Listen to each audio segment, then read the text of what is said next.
Hello and welcome to our third presentation on Food is Medicine. Today's presentation will focus on cancer awareness and prevention among minority groups who experience higher rates of the disease.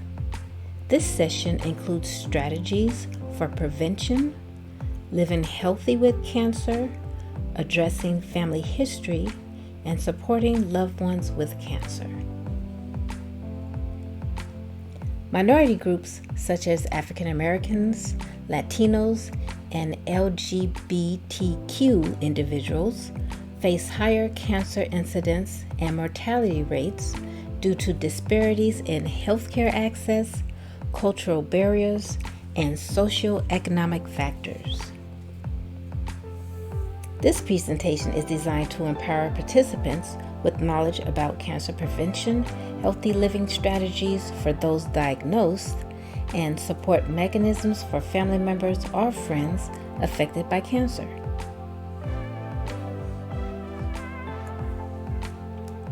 How have you been affected by cancer?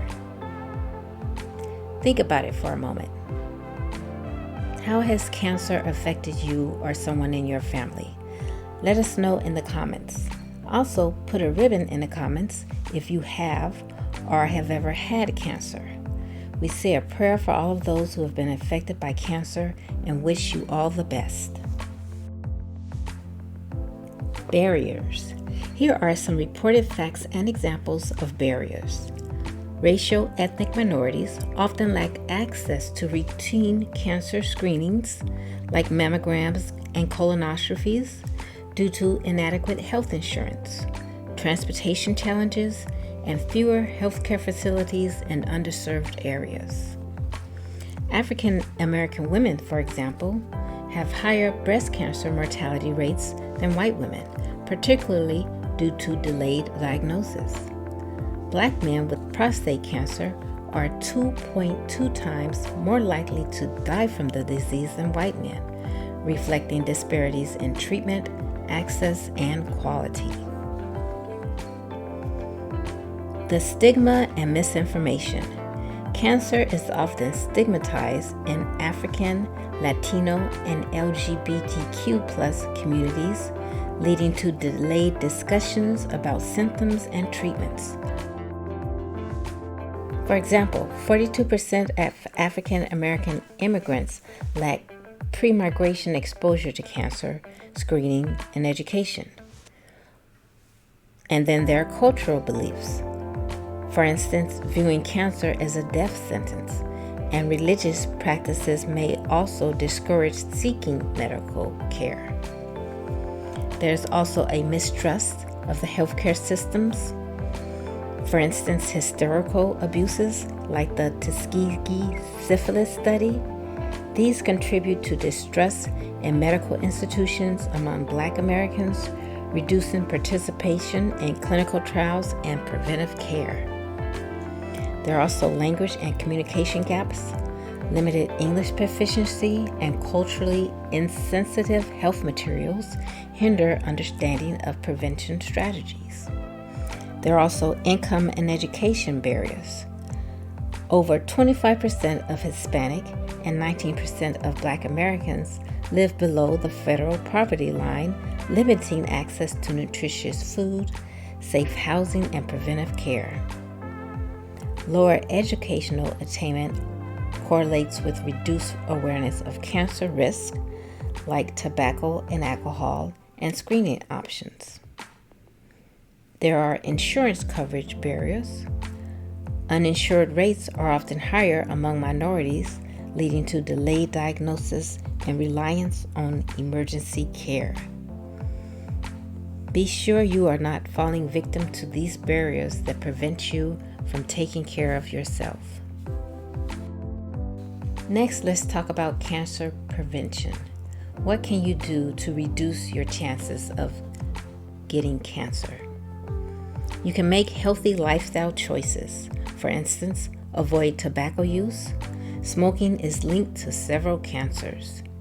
You can also maintain a balanced diet rich in fruits, vegetables, whole grains, and lean protein while limiting processed foods and red meats.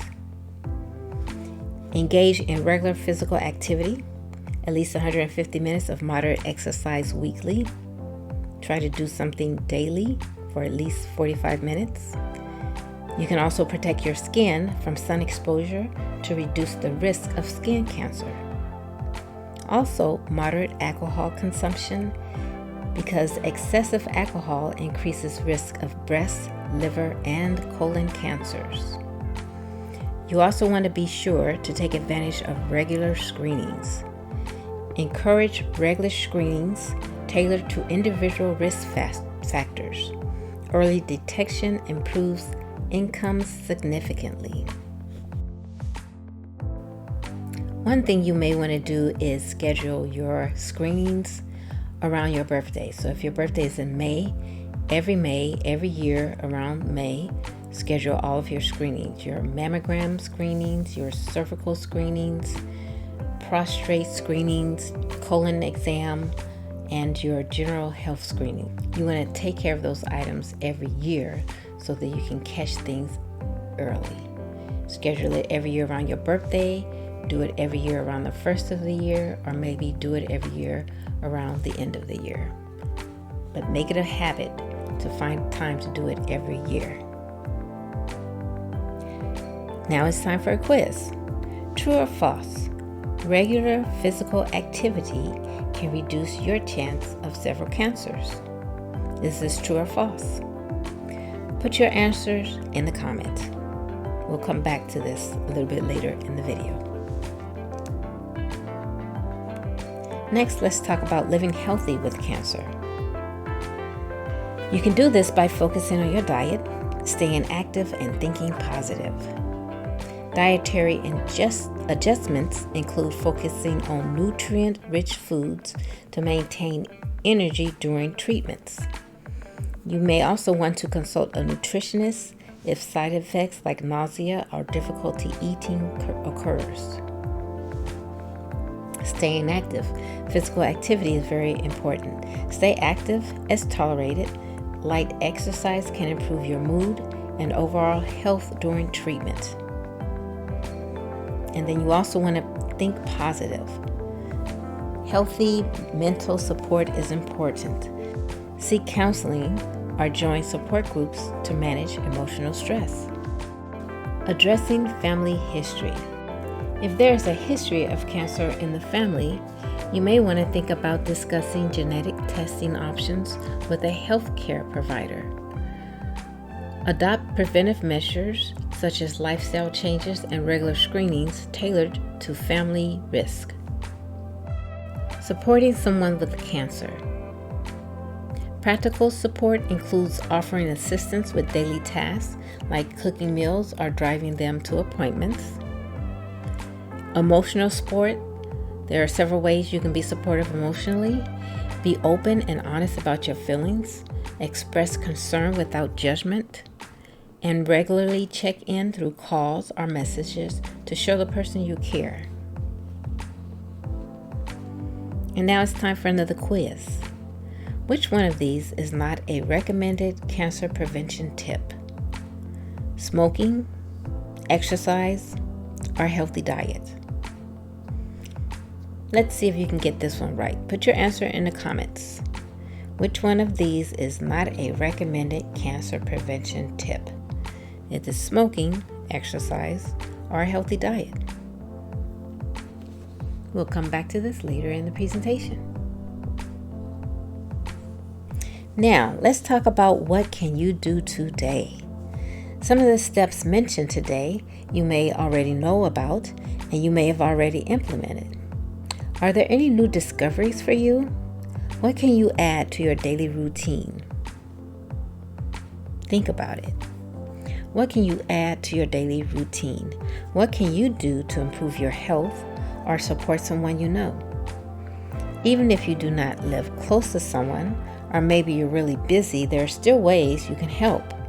Send them a lunch via DoorDash, or send them a cleaning person, or have your kids or grandkids, or even your gardener go and help them fix their yard. There are many ways that you can help someone or support someone who has cancer. The small things really make a big difference. What ideas do you guys have? Let us know in the comments below.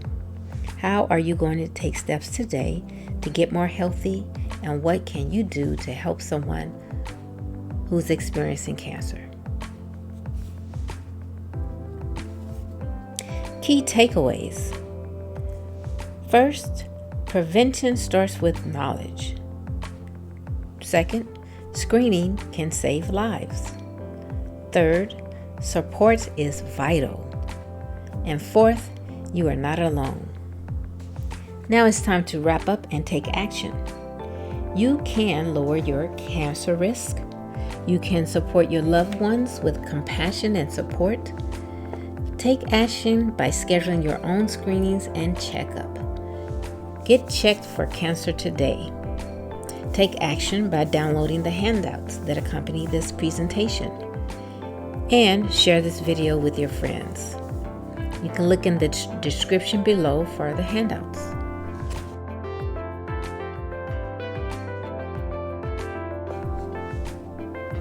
Resources and support. You can find more resources and information by visiting the following website: cancer.org, cdc.gov/cancer, and cancer.gov. Find nutrition tips for cancer treatment by visiting the following YouTube video presented by the Mayo Clinic. And now we have some resources provided by our organization. We have the Nutrition Nice Grocery Grab and Go Pantries. Help Me Help You operates free nutritious packaged groceries twice a week via 10 food pantries in Long Beach. You can visit our website for the schedule. You do not have to register, just attend, sign in, and receive food. We also have a food pantry delivery program for those who are not able to make it out to the food pantry. You can find more information on our website. CalFresh. We provide CalFresh enrollment assistance as well as Medi-Cal and Medi-Cal Enhanced Care Management Services. Healthcare Access Program. The Healthcare Access Program, presented by California Benefits Support Center, provides financial support to help pay for medical prescriptions and health insurance costs. For more information, visit their website at cabenefitsupport.com/HAP. Thank you for joining us. We provide health education presentations every month. Please subscribe to our channel and click the notification bell to be notified of our next health education video. You can also view other videos on our YouTube channel. In Series 1, we provided information on diabetes awareness. Series 2, we provided information on heart health. This training was on cancer prevention, and next month we will have information on high blood pressure. As always, thank you for joining us. Please visit our website for more information. This presentation was presented by Help Me Help You, www.helpmehelpyou.org. Thank you.